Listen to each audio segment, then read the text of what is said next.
Hey everybody, Hernke here. Welcome back to my channel. Today I'm going to be doing a spoiler review of the Rise of Skywalker, the last Star Wars movie in this Skywalker saga.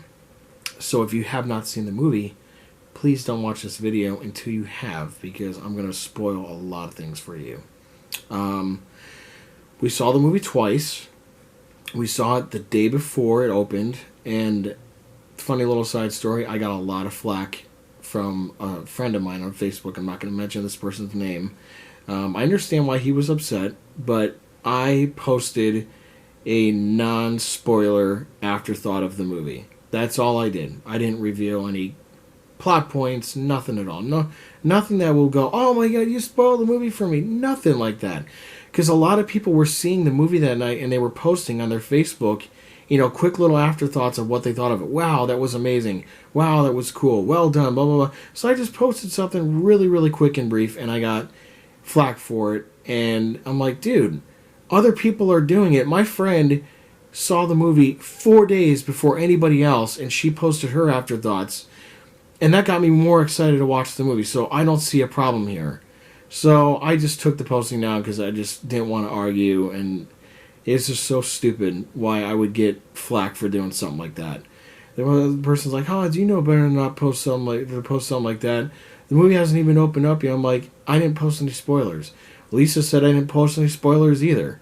So yeah, that was so dumb. But anyways, I saw it twice. Saw it the night before, and then we saw it yesterday in 4DX, which was awesome. Overall, it was a good movie. It was definitely a lot better than The Last Jedi, that travesty of a movie. I personally don't like the movie. I saw it the first time. I thought there were parts of it I'm like, oh, that's pretty cool. And then the second viewing, I watched it. It opened up my eyes. Holy crap. This movie has a lot of flaws with it. Especially making Luke Skywalker a coward and taking his lightsaber and throwing it behind his shoulder at the end of The Force Awakens. Remember, Rey gives Luke Skywalker his lightsaber back, and everyone's like, and the movie ends, and you're like, 2 years. You have to wait 2 years to find out what's going to happen when he gets that lightsaber back. What is he going to do? And then The Last Jedi, he throws it over his shoulder and walks away. And we're like, what? Luke Skywalker would not do that. And to further that argument, Mark Hamill, God bless him, he is totally for the fans of this movie, of all the Star Wars films. He told Rian Johnson over and over and over again making that movie, I fundamentally disagree with what you're doing with this character. This is not what Luke Skywalker would do. He felt like this was not Luke Skywalker at all in this movie. So I don't blame him, because after watching it a second time, I'm like, dude, that's not the Luke Skywalker I grew up watching. That's not the Luke I grew up watching. So, of course, they bring him back in The Rise of Skywalker. He's a Force ghost this time. And he appears to Rey, and Rey is taking his lightsaber and about to throw it into a fire, and he grabs it and he goes, this Jedi's weapon should be treated with respect. A lot of people think that was a jab at Rian Johnson for what he did in The Last Jedi when he tossed it over his shoulder. This was kind of like a making up for what happened in that movie. The whole movie overall was like 2 hours and 20 minutes. A lot of it felt like an apology letter to all the original fans that got really pissed off at The Last Jedi. It made up for a lot of things that went wrong in that movie. And I do agree with that. There were things that were made up a little bit. For example, with the lightsaber, the treatment of Luke's lightsaber. And there were moments in the film where it made me really tear up because it brought back a lot of nostalgia, and that's one thing J.J. loves to do, is throw nostalgia into those movies. Force Awakens is another example. The way he handled the passing of Carrie Fisher's Leia character in the film was beautifully done. He did a really good job and a really beautiful send-off for her character in the movie, because she died after she filmed The Last Jedi. So what J.J. Abrams did is he asked Carrie Fisher's family, can I have your blessing to use unused footage from The Force Awakens and The Last Jedi, integrate it into this movie? And they said, oh yes, of course you can do that. So he and his team cleverly put her into this new movie using unused footage from both of those past movies, and they did a really good job rotoscoping her in there. And I mean, you could tell some of the dialogue was very forced with the other actors because they're basically responding to stuff that she's said in the past. So the dialogue was cleverly written around what some of the stuff that she was saying. But the scene where she passes away and then Han Solo shows up kind of as like a memory to Kylo Ren, that made me cry. Both eyes were watering during that scene. Because it also brought back childhood. You know, Carrie Fisher, Princess Leia, that somebody grew up watching when I was a little kid.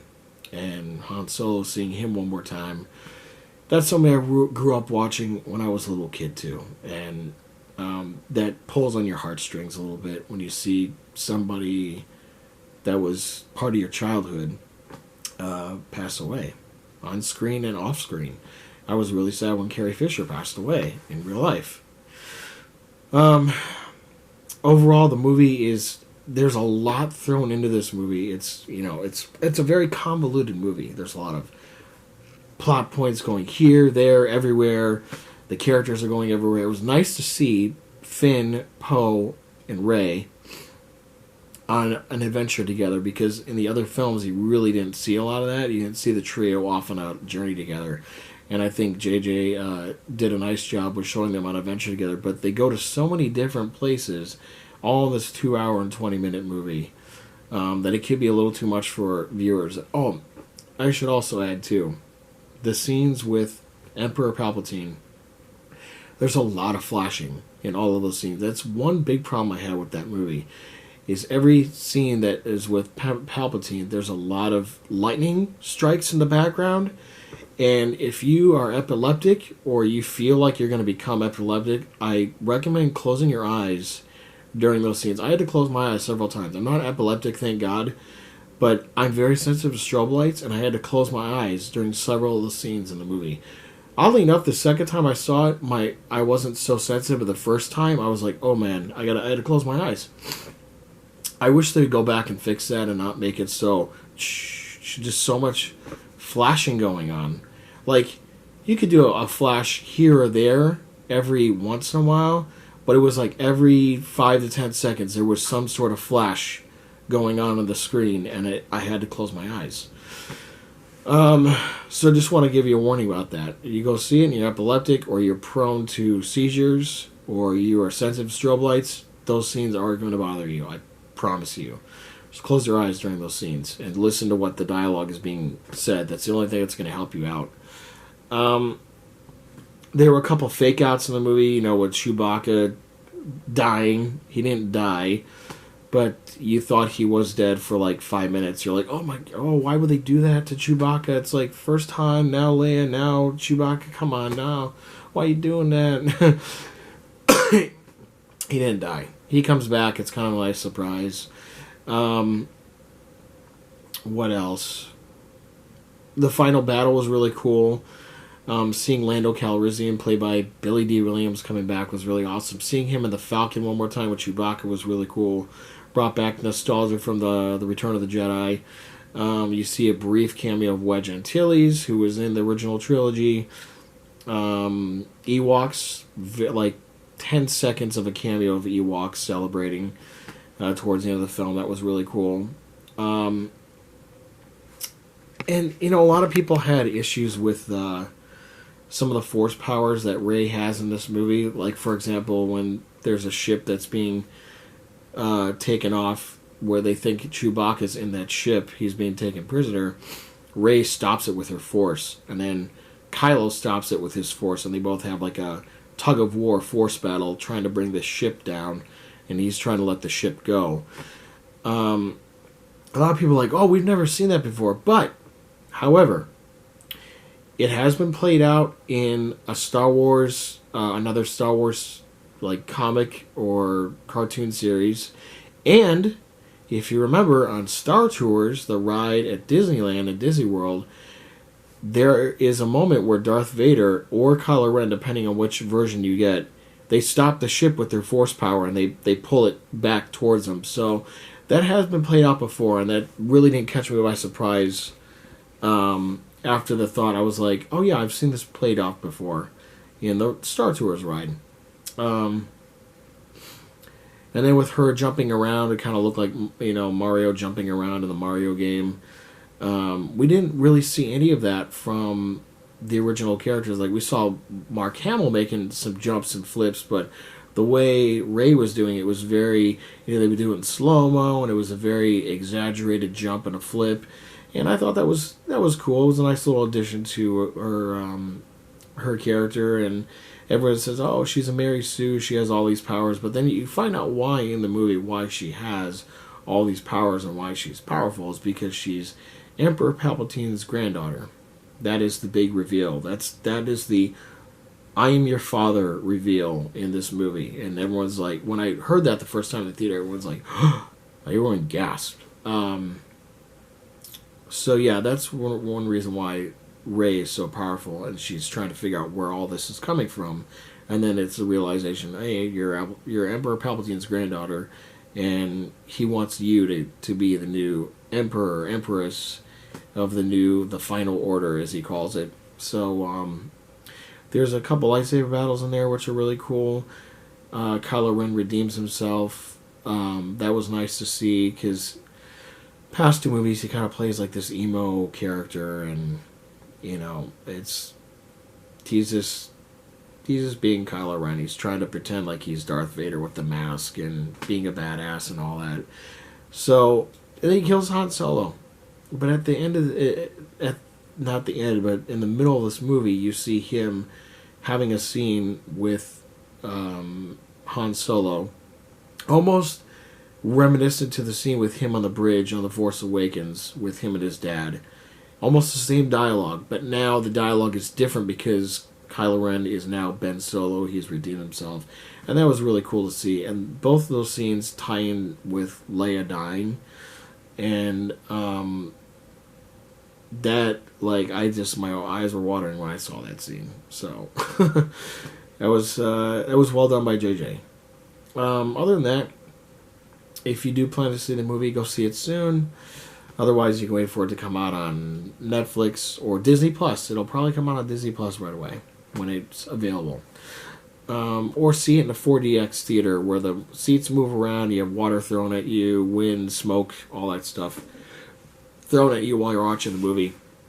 Makes for the movie to be more interesting and more exciting when you watch it. It's pretty cool. Let's see what else. I think a lot of people that hated The Last Jedi came back and watched this movie and said, alright, this is definitely better than The Last Jedi. I've seen people say, oh my gosh, this is worse than The Last Jedi. This is a terrible movie. I've seen a lot of bad reviews about this movie, and honestly, from a scale of 1 to 10, 10 being amazing and 1 being really, really bad, I'm going to give this film, probably 8 stars. I'll give it 8 stars.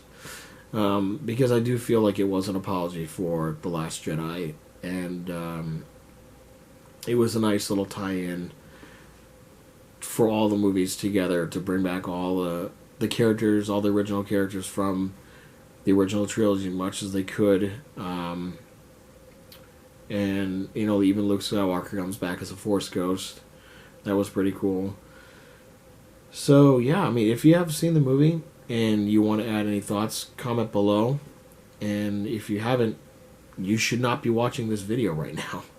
So anyways, that's all for now. If you're new to the channel, please subscribe, hit the notification button below, and we will see you again on the next one. This is Hernke. Merry Christmas, Happy New Year, and let's make 2020 a good one. Bye.